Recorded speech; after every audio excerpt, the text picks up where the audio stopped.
everybody. I hope that piece of music has got us into the mood of what this afternoon is about.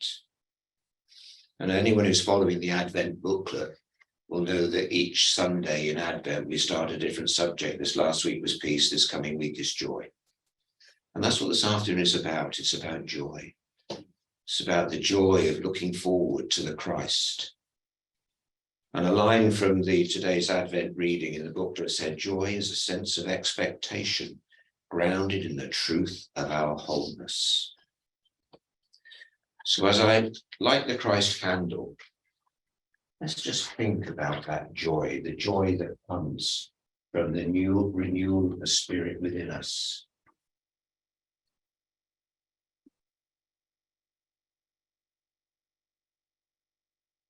And this afternoon, we've made a slight departure from what we normally do. Normally in services at this time of year, we get the readings of Luke. As we probably know, Luke's story is rather different from the story in Matthew. But this afternoon, the readings are going to come from Matthew. I'll be honest, one of the reasons for that is Matthew is the one who talks about the three kings. Of course, they weren't necessarily three kings. I mean, we know there were three gifts, but it doesn't actually say there were three kings. But it gives us the opportunity to sing We Three Kings of Orient Are, which we hardly ever get to sing. And of course, Matthew focuses very much on the angel coming to the male side, whereas Luke focuses on the female side. So it's a very different story. So I hope as you listen to this being read out by our various readers, and may I say in advance, thank you very much for all the readers that are going to read for us this afternoon. In fact, I'm going to say very little. Most of it's going to come from the readers. But please listen to the words and just think about how this varies from perhaps the nativity you're perhaps more used to hearing. Good afternoon, everybody. Today's reading is from Matthew 1, verses 18 to 25. This is how the birth of Jesus, the Messiah, came about. His mother, Mary, was pledged to be married to Joseph. But before they came together, she was found to be pregnant through the Holy Spirit. Because Joseph, her husband, was faithful to the law and yet did not want to expose her to public disgrace, he had in mind to divorce her quietly. But after he had considered this, an angel of the Lord appeared to him in a dream and said, Joseph, son of David, do not be afraid to take Mary home as your wife, because what is conceived in her is from the Holy Spirit. She will give birth to a son, and you are to give him the name Jesus, because he will save his people from their sins. All this took place to fulfill what the Lord had said through the prophets. The virgin will conceive and give birth to a son, and they will call him Emmanuel, which means God with us. When Joseph woke up, he did what the angel of the Lord had commanded him and took Mary home as his wife. But he did not consummate their marriage until she gave birth to a son, and he gave him the name Jesus. Thank you. The theme of this reading is God is Love. And the title is Christmas Day by the Reverend D.N. Weir-Morency. As the long night ends and Christmas Day arrives, a powerful message of love is birthed to the world. The awareness that we are all the Christ. The Christmas story is more than an event from the distant past. It is a roadmap for the birth of divine energy within you right now. How are you called to birth a greater understanding of your Christ nature? How are you called to live as that powerful love? It's so easy sometimes to accept what has been for what will always be. We fall asleep to life and miss or dismiss the call to transform, grow, and deepen. Each year, Christmas invites us to move from the darkness where we slumber into the light of our true nature. Each year, we are given an opportunity to deepen and realign with our spiritual identity, our Christ self. Ebenezer Scrooge, in Charles Dickens's A Christmas Carol, undergoes such a powerful rebirth in one miraculous night. He awakens on Christmas morning transformed. His heart, closed for so long, has rediscovered the power of love. Love of life, love of possibility, love that is generous and expects nothing in return. He's forever changed. His pledge, I will honor Christmas in my heart and try to keep it all year, is an affirmation for a new way of being. Ebenezer intuitively knows that this pledge to honor Christmas, to be love in action, is a practice he will be invited to choose again and again. Each Christmas, he and we have an opportunity to renew our pledge to be love, to be compassion. We must be willing. We must make space and choose love so that we too will be forever changed. When we allow ourselves to live a life of love, to express love, to be a place for love, we live as the Christ. We demonstrate what Jesus so powerfully modeled for us all. And in our yes, we discover that we give, so we receive. Love begets more love, kindness more kindness, compassion more compassion, and caring more caring. Honor the Christ presence in your heart this day and keep choosing love all throughout the year. And finally, a reading from John chapter 4, verse 8. Whoever does not love does not know God, for God is love.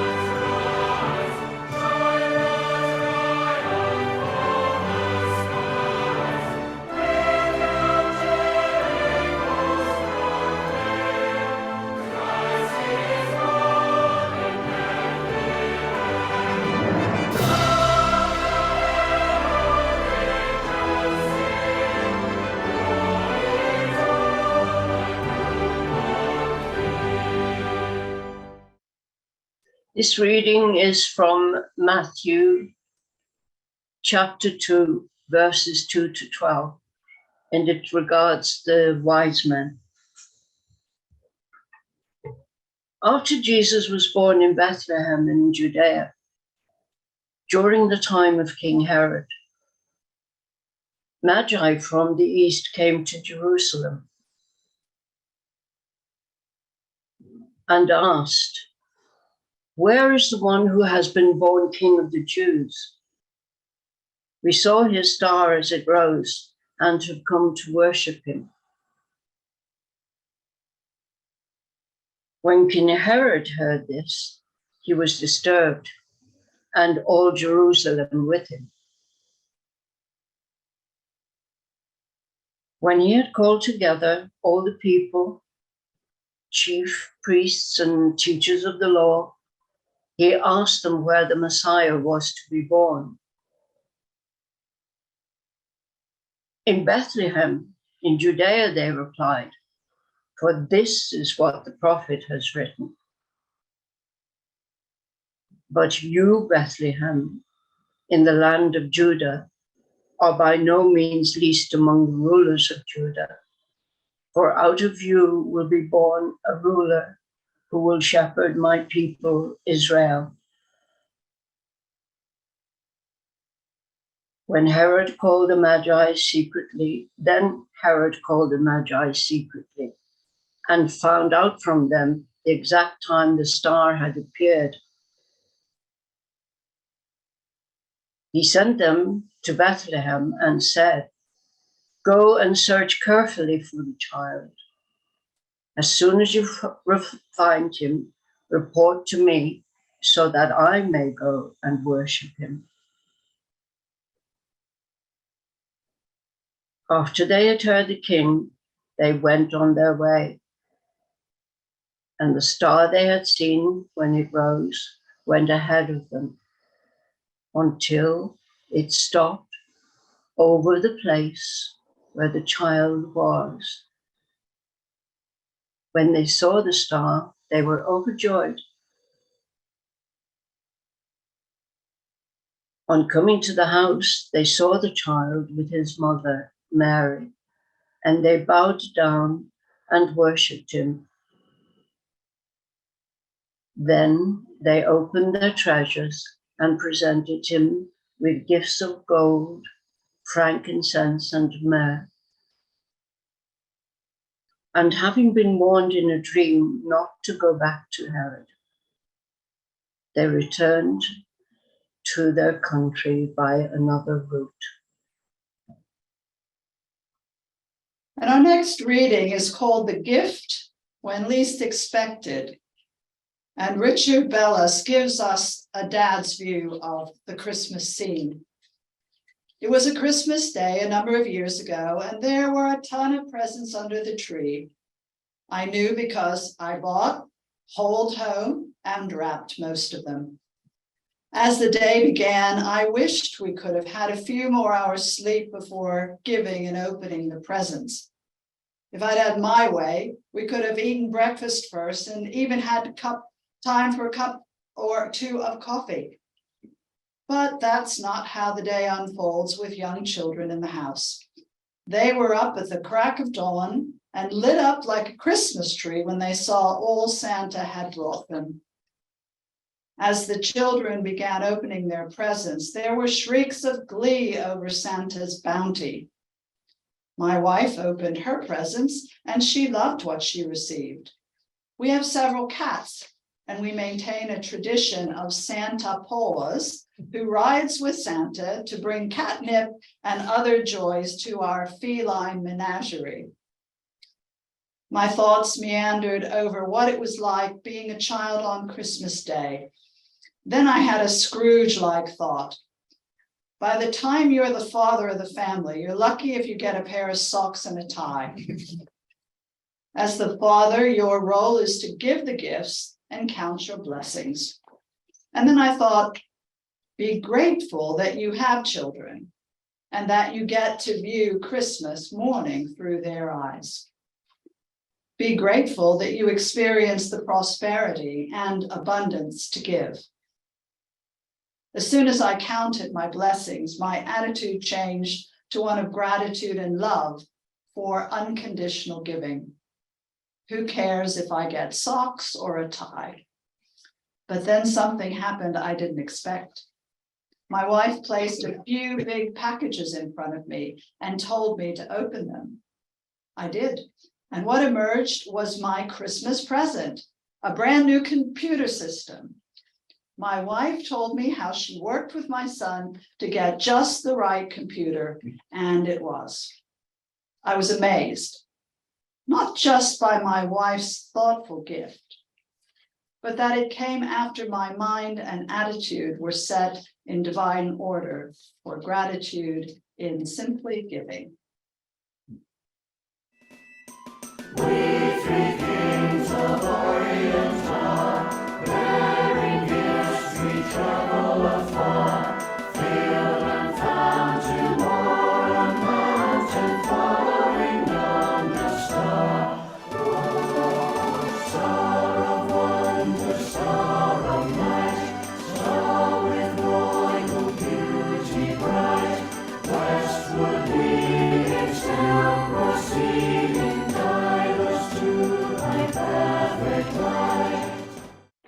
so this is from Matthew chapter 2, verses 13 to 15 and 19 to 23, and it's titled The Return.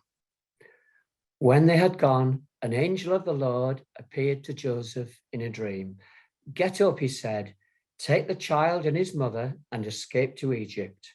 Stay there until I tell you, for Herod is going to search for the child to kill him." So he got up, took the child and his mother during the night and left for Egypt, where he stayed until the death of Herod. And so was fulfilled what the Lord had said through the prophet, "Out of Egypt I called my son." After Herod died, an angel of the Lord appeared in a dream to Joseph in Egypt and said, "Get up, take the child and his mother and go to the land of Israel, for those who were trying to take the child's life are dead." So he got up, took the child and his mother and went to the land of Israel. But when he heard that Archelaus was reigning in Judea, in place of his father Herod, he was afraid to go there. Having been warned in a dream, he withdrew to the district of Galilee, and he went and lived in a town called Nazareth. So was fulfilled what was said through the prophets, that he would be called a Nazarene. This reading is entitled "Love Sets Us Free" by the Reverend Linda Martella Whitsett. Love one another, but make not a bond of love. Let it be a moving sea between the shores of your souls. These are the words of Khalil Gibran from his classic work, The Prophet, and they run counter to cultural expectations for relationships. Although these two lines are from Gilbran's essay on marriage, they can also apply to our relationships with parents, children, siblings, and friends. We can say about those we love that we are committed to caring about their well-being, and yet we rarely hear the words commitment and freedom spoken in the same breath. Real love, however, does not bind or limit. Real love frees. Freeing love makes commitments such as, "I care about you by first caring about myself," bringing the best of myself into our relationship. "I promise that whatever I choose to do, I do freely." "I trust you to follow your dreams and choose your path without interference from me. I free you from my expectations, celebrating your pursuit of fulfillment your own ways. When you are struggling, I want you to know that I care, and I have confidence in your innate ability to discern, to choose your path through the challenges. I will do my best to stay centered and well to support you without making your struggle mine." Love's freedom comes from its origin, which is divine. The love of God is free-flowing, ever-flowing force arising from within and all around us. The love of God is the love we experience and express in every encounter. The love of God is what we are. Through the holiday season and into the year ahead, may we know we have given birth to divine love. Divine love is my name and true nature. The love I am flows. The love I am allows. The love I am frees. And the quote from Corinthians chapter 13, verse 1. "If I speak in the tongues of mortals and of angels, but do not have love, I'm a noisy gong or clanging cymbal."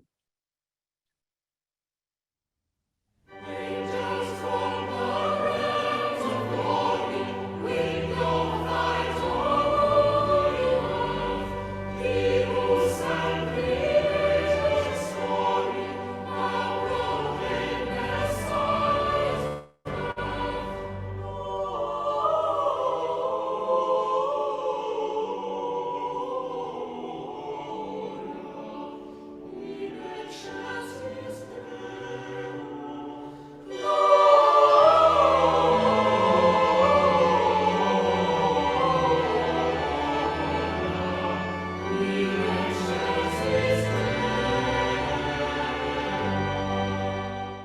thank you to all our readers and to Kimmery, bless her, who's working hard at the back there, making all this, sharing all these things work.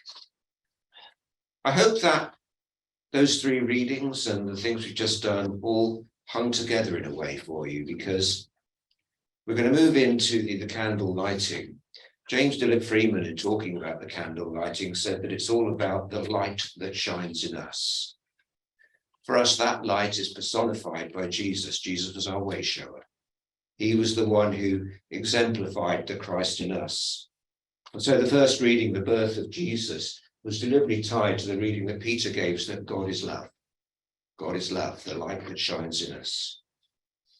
And then we came on to the wise men, not just because I like singing We Three Kings, but we deliberately had the reading there, the gift when least expected. You know, the father, you know, he wasn't sure how Christmas was going to go. Okay, he ended up getting his computer, but actually what he appreciated was his receiving was in the giving. And of course, those gifts from the 3 wise men were totally unexpected, brought about by the revelation from the angels. And then, of course, out of fear, they went to Egypt. And of course, Egypt represents in unity the negative part of our side, the dark part of our side. But then they came back, the return. They came back because love sets us free. The angel brought them love. And so we finished with angels from the realms of glory, bringing them that freedom, that release as they returned. So now I'd like to turn to the candle lighting part of the service. And we're going to do a set of responsive readings, but it all centers around this idea of the Christ light within us. And when I come to light the candles in a moment, I will light a Christ candle first from the light we've already lit. That represents the Christ. And the Christ is what shows up in us as a result of the existence of God, the absolute. It comes into us as the Christ. And Charles Fillmore, one of our founders, discovered this idea of what he called the 12 faculties of man. It's not clear where they originally came from. They certainly preceded him. But these 12 faculties of man, what we now call the 12 powers, are the things that make up, if you like, that Christ light within us. They're powers that we each have to draw together to create our life experience, because we create our life experience. And hopefully through this service, we'll be creating a life experience of joy, because joy is what this is all about. So I'll start then, as I said, by lighting a Christ candle. And what we're going to be doing in a few moments, Kimmery will share the screen again, and this will consist of a set of responsive readings, where I will talk about, first of all, the power that we're relating to. I'll then read a Bible reading, and then there will be a responsive reading, something that you will join me in and say, please, or if it serves you to do so, we will all say together. And we start with the power of faith. Faith for us is spiritual knowing. It's knowing. It's just not thinking or believing something that might be true. It is knowing. That's what faith is. That thing that sits within us all, that we know that we are safe. We know we are loved. We know we are secure. That is faith. And so I will start by lighting this candle for the disciple Peter. And it's Peter, one of Jesus' 12 disciples, who represented faith. And the Bible quote is, "For we live by faith, not by sight." And if you'd all like to say the response with me, every day, in every way, the light of faith illumines my heart. Strength is our ability to endure, our ability to see something through. It's that staying the course. And this was Andrew, so I light this candle for the disciple Andrew, who represents strength. And the Bible reading, I love this. I can do all things through him who strengthens me. And the response, I grow stronger with every experience of life.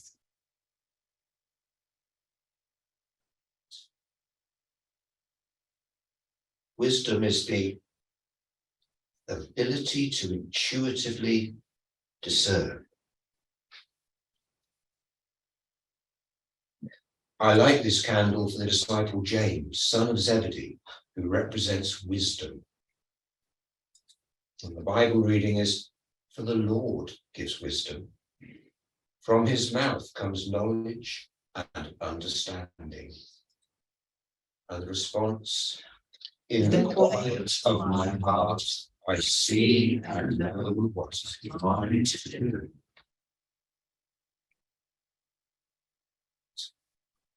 Love in this sense, we often say that God is love. So in terms of this power, we're not talking specifically about the God is love, that overarching love. We're talking about that desire within us, the thing that comes from within. You know, when something just feels right, when it aligns with us, that desire, that's the power we're talking about. And not surprising with love, it's for John. If you've read John, it would make sense. I like this candle for the disciple John, who represents love.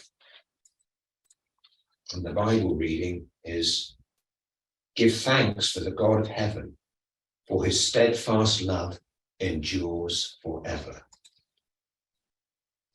And this is a very powerful response, this one. So I really would like you to feel it. You say this response, please. I am a radiating center of love. Just think about that. I'm a radiating center of love.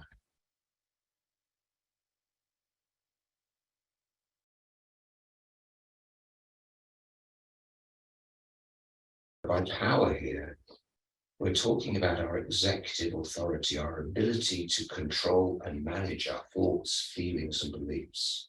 We're in control of that. That's what power means. So I like this candle, the disciple Philip, who represents power.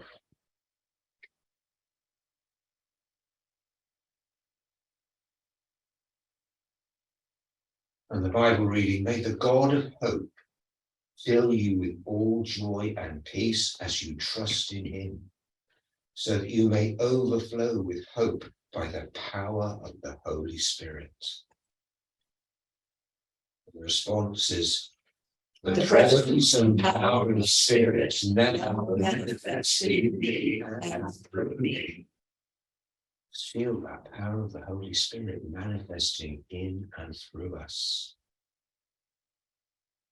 Imagination being that ability to visualize, to envision, to know, to have a desire for where we're going, to see that, to hold it in our consciousness.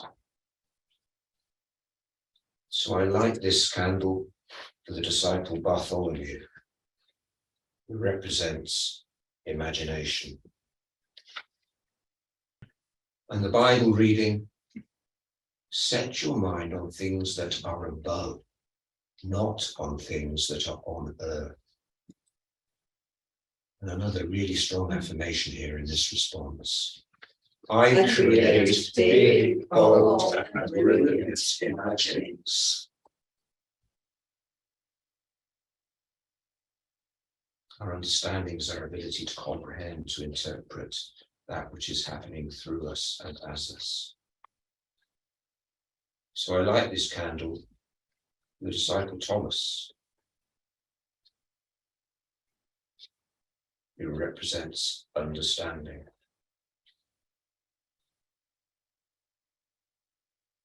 Bible readings, who is wise and understanding among you? Show by your good life that your works are done with gentleness born of wisdom. And the response, My understanding of truth deepens and directs my life. understanding of truth. Truth is within us. That truth is our core. That truth is us. And it's my understanding of that that directs my life. It's about making the choice, having the willpower to make the choice. So I light this candle for the disciple Matthew, who represents will.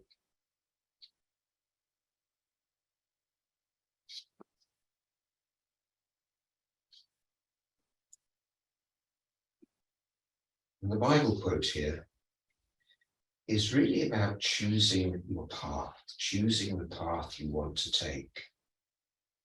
And the Matthew quote says, "For the gate is narrow and the road is hard that leads to life, and there are few who find it. But we can all find it. We can all choose it." So our affirmation is, every day, in every way, the light of will guides my path. I say yes with clarity and love.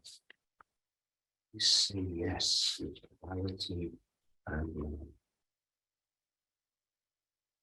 All in the being the ability to organize our lives, to arrange our lives, to understand it, and all, whether we know it or not, is in divine order.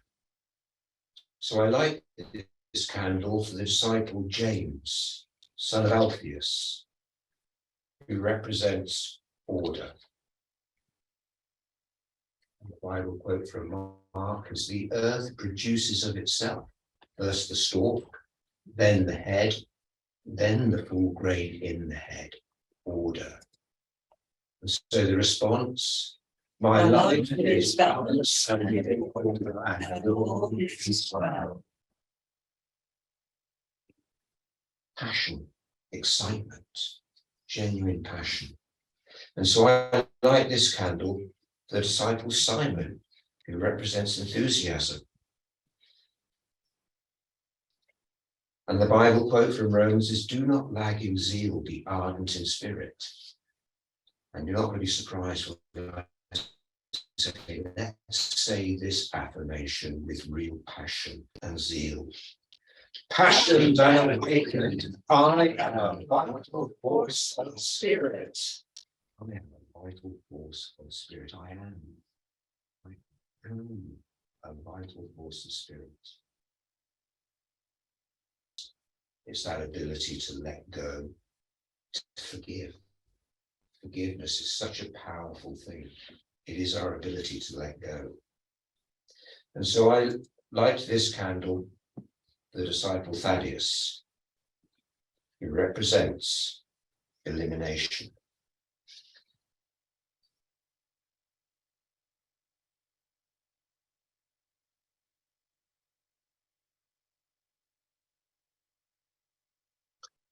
And the Bible quote from John, "So if the Son sets you free, you will be free indeed." And the response, in letting go, I create space and energy for you. Is vitality, energy, but most importantly, it's our power to enliven. Life is about what we choose to give our energy to, and that's our power. We can choose through our will, we can choose what we give our energy to, this power of life. I light this candle for the disciple Judas, who represents life. I came that they might have life and have it abundantly. So let's say this response again with energy. I am alive and prosperous in all ways.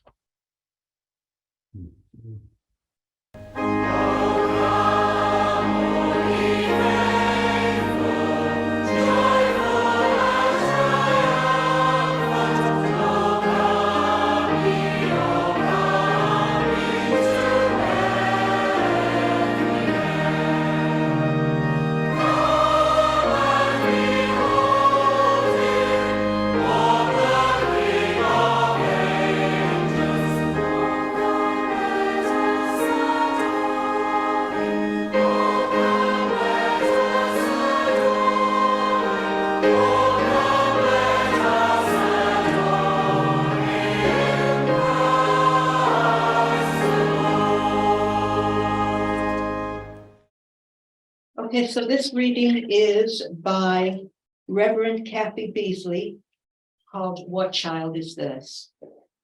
It was December 1990, just months after the beginning of the Gulf War, when I found myself stationed in Japan at the Misawa Air Base. It was my first Christmas away from home and my first in a foreign country. So everything was different and new. Serving in the military overseas is a unique experience in itself. Doing so in a time of conflict created a longing in me for the things of home. I turned to the season's music for comfort and joy to cope with the distance. I found a song that somehow felt new to me in my Christmas music collection. What Child Is This? Is a Christmas hymn that William Chatterton Dix wrote in 1865. I fell in love with it and often found myself lost within the mystery of the soulfulness of each word's movement. The intellectual side of me knew and understood that the song heralded the birth of Jesus, while the intuitive that I was becoming saw this as a lens through which I could look upon the world around me. In the face of the Gulf War, I quietly questioned, what child is this, being born through all the chaos and destruction? In looking at my life away from the familiar, the question became, what child is this, being born out of the unfamiliar? Every year since, I have become more aware of how every element of the story comes to life anew for us. In their own way, the Christmas stories become the poetry of rebellion and the song of change that allows us to choose on which side of history we will stand. The same is true in every element of our seasonal rituals, as they allow more God through us to be made known in the world in times of violence or peace, helplessness or hope. What will remain for us when every decoration is appropriately stored and every candle is extinguished? What remains is for us to take up our living, loving, and being in this world together. We must be daring enough to question our impact on the world and desire to know what is born in us and what is born in the world when we ask. Many of our traditions and rituals involve retelling the stories, singing the songs, and gathering to remember and claim the origin story as part of our own stories. We must be prepared to go and tell it on all the mountains of our lives today, and that the holy birth did not just happen a long time ago. It is happening now and again for all of us. Beloved, more God is known through our faith, love, and acts that bring peace. When we place the focus of our question, what child is this, becomes the focus of the blessings of the light of love and hope that comes to life through us. So the daily word for today is joy, and the affirmation is, joyfully I celebrate my oneness with God.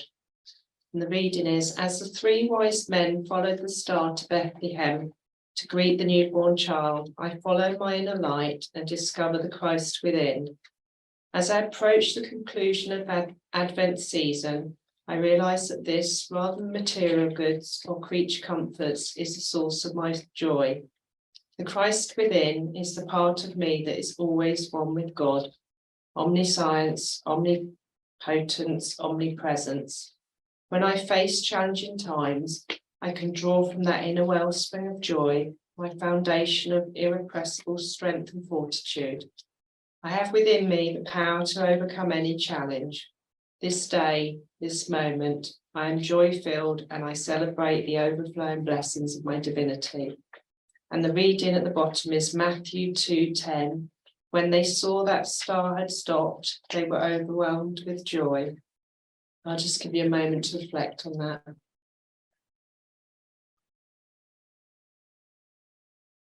Before we get to the peace song, we're going to finish with Nancy reading If Every Day Were Christmas.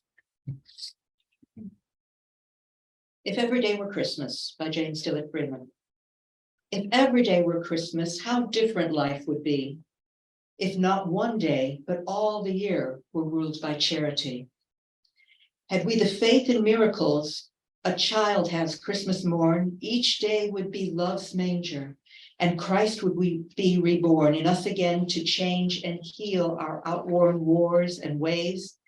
Had we a child's or shepherd's gift for wonderment and praise. Yet every day is Christmas, when we have learned to live by love's law, learned not how to get, but only how to give. And like a child can wonder, and like a child can pray, but have the grown-up wisdom to give ourselves away. Let there be peace on earth, and let it begin with me. Let there be peace on earth, the peace that was meant to be, with God as a Father, brothers all are we. Let me walk with my brother in perfect harmony. Let peace begin with me. Let this be a moment now. With every step I take, let this be my solemn vow. To take each moment and live each moment in peace eternally. Let there be peace on earth, and let it begin with me.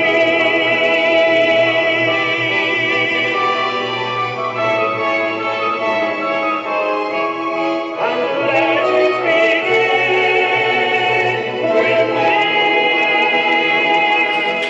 Thank you all very much for joining us today. I genuinely wish you all a very Merry Christmas. And for those who had offered to contribute and talk and couldn't because they aren't well, I wish you good health. I hope it all gets better soon and all have a wonderful, wonderful time. Thank you.